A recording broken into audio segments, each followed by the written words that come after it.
No one prepared for the walls that would rise around their own money. The hum of printing presses echoes through the night, a sound once of promise, now of prophecy. It is a rhythm that beats through time, from the ink-stained ledgers of 1929 to the silent, luminous servers of today. The story of wealth is never about its creation, it is about its captivity.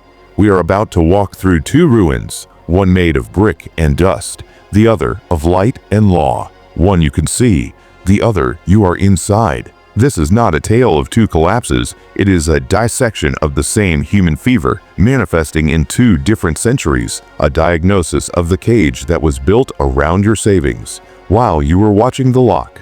The spark of ambition always begins with a whisper, a promise of more. In 1929, it was a dream forged in steel and sweat. It was the ambition of the individual, amplified by a new machine. The farmer, the factory worker, the clerk. They were told they could own a piece of the engine, and they believed they marched into banks of marble and granite, their hands calloused, their hopes smooth. They placed their tangible earnings onto solid counters. They received paper certificates in return. The contract was simple, a handshake in ink. The money was theirs. The ambition was to build a future, stone by stone. It was a personal ambition, a belief that one's own effort could be directly translated into a share of the world's progress.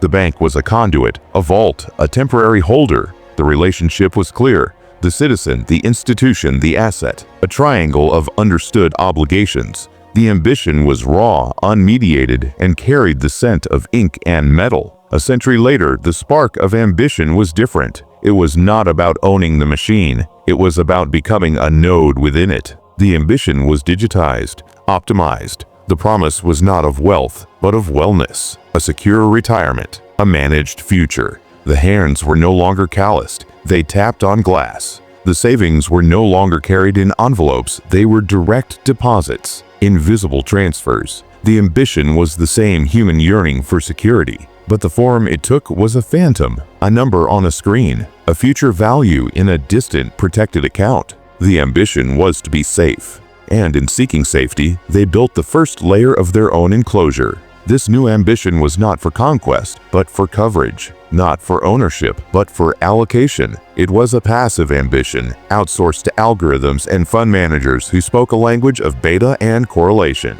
The individual no longer sought to build a fortune, they sought to plug their life savings into a port that promised steady, risk-adjusted returns. The spark was the same, but it was now filtered through a prism of intermediaries, each adding a layer of abstraction between the saver and the saved. The forge of expansion is the fire that follows the spark. It is the system's answer to ambition. In 1929, the forge was the stock market, a roaring, physical beast. It was a place of ticker tape and shouting men. The expansion was visible, audible, tangible. Factories belched smoke. Railroads stitched the continent. The wealth felt real because you could see what it built. You could drive on the roads. You could work in the factories. The system expanded by drawing more and more people into this tangible reality. Their money fueled real things. And when they wanted it back, they could, in theory, go to the bank. They could stand in a line. They could demand what was theirs. The architecture, for all its flaws, was built on a foundation of immediate physical claim. The bank was a place. The stock certificate was a thing. The run on the bank was a physical event because the claim was physical. The expansion created a world of palpable assets, and the financial system, however recklessly, was a direct map of that world. Your dollar in the bank was a claim on a gold coin in a vault. Your share of stock was a fractional claim on a factory's machinery. The chain was short, and its links were made of steel and stone. The modern forge of expansion is a silent, legalistic engine. It is not a place, it is a protocol. The expansion is not of railroads, but of regulations. Not of factories, but of financial products. The 401k, the IRA, the pension fund. These are the new factories. They do not produce goods. They produce futures. Your savings are not pooled to build a railroad. They are pooled to buy derivatives of derivatives to fuel algorithmic trades that span microseconds. The expansion is into a digital ether, a realm of profound complexity. This complexity is the second wall. It is a wall of fine print, of vesting schedules, of withdrawal penalties and age restrictions. The system expanded not outwardly into the world, but inwardly into a labyrinth of rules. You are encouraged to pour your ambition into this labyrinth. You are told it is the safest place for it. The forge no longer creates assets you can touch. It creates legal entitlements to a fluctuating digital value. The chain of ownership is a mile long, and you are at the very end. This expansion is infinite in its capacity for complexity. It can create collateralized debt obligations, credit default swaps, and volatility ETFs. It can bundle your mortgage with 1,000 others, slice the bundle into tranches, and sell those tranches to your own retirement fund. The system expands by creating layers of abstraction so dense that no single person can see through them. The forge does not heat metal. It processes legal code, and the product is not a tool, but a term in a contract. Your savings are not an asset you hold. They are a liability on the balance sheet of a custodian, a promise from a fund, a line in a database owned by a third-party administrator. The expansion has been into a fortress of paperless, placeless obligations. Then comes the veil of debasement. This is the turning point. The moment the substance begins to be replaced by the symbol in 1929. The debasement was in the quality of the debt, the margin loan. It was a simple, dangerous thing, a gentleman's agreement to bet more than you had. The substance was the stock. The symbol was the promise to pay for it later. The system became veiled in these layers of promises upon promises. The real value of the companies could not support the towering weight of the symbols. The veil was thin. It could be torn by a single gust of doubt. A broker's call for more margin could shatter the illusion instantly, forcing the sale of the substance to cover the symbol. The debasement was a leveraging of reality, a stretching of the tether between value and price until it was taut and ready to snap. The money in the bank, while seemingly solid, was also being lent out many times over, a fact hidden behind the marble facade. The veil was the belief that all deposits could be withdrawn at once, when the architecture was fundamentally incapable of honoring that promise. The modern veil of debasement is far more profound. It is not the debasement of a single loan, but of the entire concept of ownership and access. Your savings are not debased by bad debt, but by inaccessible structures. The money in your retirement account is yours, yet it is not yours to use. It is held in your name by a custodian, governed by a plan administrator, restricted by federal law. The debasement is the erosion of your command over your own wealth. The substance is your labor, your deferred consumption. The symbol is the number on your statement, a number you cannot fully access without triggering a penalty, a tax, a waiting period. The system has wrapped your wealth in a cocoon of protection that in a crisis becomes a prison. The veil is the illusion of liquidity, the belief that because you can see the number, you can touch the value. This is the great debasement of our age. We have traded direct claim for managed custody, and in doing so, we have veiled our wealth behind a one-way mirror. We can look at it, but we cannot break the glass. This debasement is more insidious because it is legal and intentional. It is not a flaw, it is a feature. The system has debased the very meaning of ownership, transforming it from a right of control into a right of observation. You are the beneficial owner, a ghost at your own feast, watching the banquet of your life's work through a locked gate. The value on the screen is a shadow of value, a potential that can only be realized under specific, system-approved conditions. The veil is the terms of service, the plan document, the tax code. It is a veil woven from law, and thus it is far more durable and opaque than one woven from mere reckless speculation.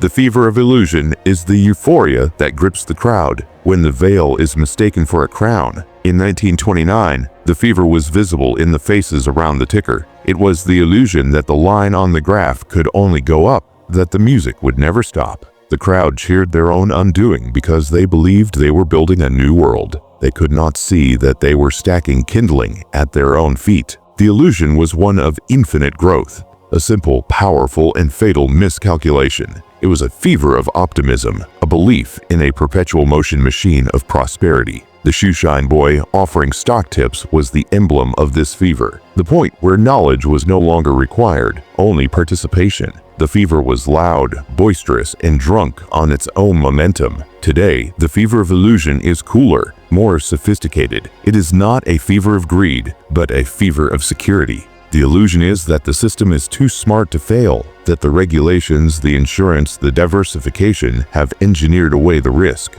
The crowd now cheers not the rising number, but the sophistication of the trap. They believe the walls around their savings are for their protection. They do not see that a wall that keeps danger out also keeps you in. The illusion is one of safety. It is the belief that the labyrinth of rules is a shelter, not a cage. This is a more seductive, more durable illusion than mere greed. It is the quiet confidence of the warden who has mistaken his prison for a palace. We look at our digital dashboards, at the pie charts of our diversified holdings, and we feel a sense of control. It is the most potent illusion of all. The control is not yours.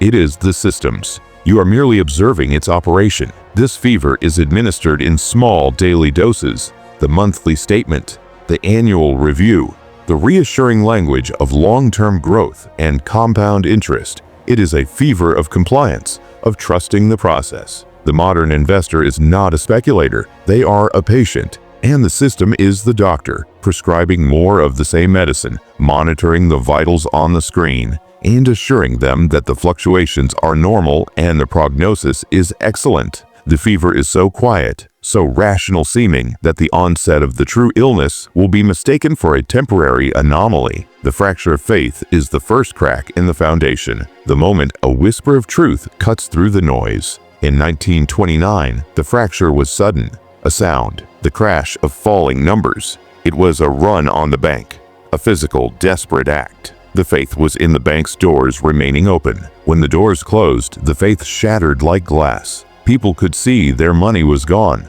They could touch the locked doors. The fracture was public, communal, and visceral. It happened in the town square. It was a shared trauma. You saw your neighbor in line. You saw the fear in the banker's eyes. The fracture was a single, catastrophic event that everyone experienced together. The trust broke in a single, audible snap.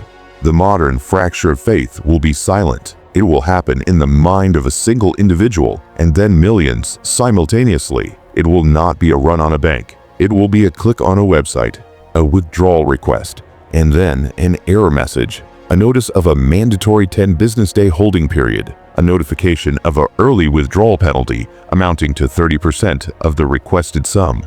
The fracture will be the realization that the money is not just losing value, it is becoming inaccessible. The faith is not in a bank's solvency, but in the system's promise of liquidity. The fracture will be the understanding that your wealth is not a tool you can wield in a crisis. It is a promise from a counterparty that may, at the moment of truth, be unable or unwilling to keep its promise. The panic of 1929 was a storm in the streets. The panic of the next crisis will be a silent digital screen into a void of terms and conditions. It will be the chilling understanding that you are not facing a bankrupt corporation, but an immutable clause in a contract you digitally signed. The fracture is not of a single institution, but of the entire logic of custodial wealth. It will be a private horror, experienced alone in a well-lit room, staring at a device that has just informed you of your own powerlessness. The fracture will be the realization that the safety was an illusion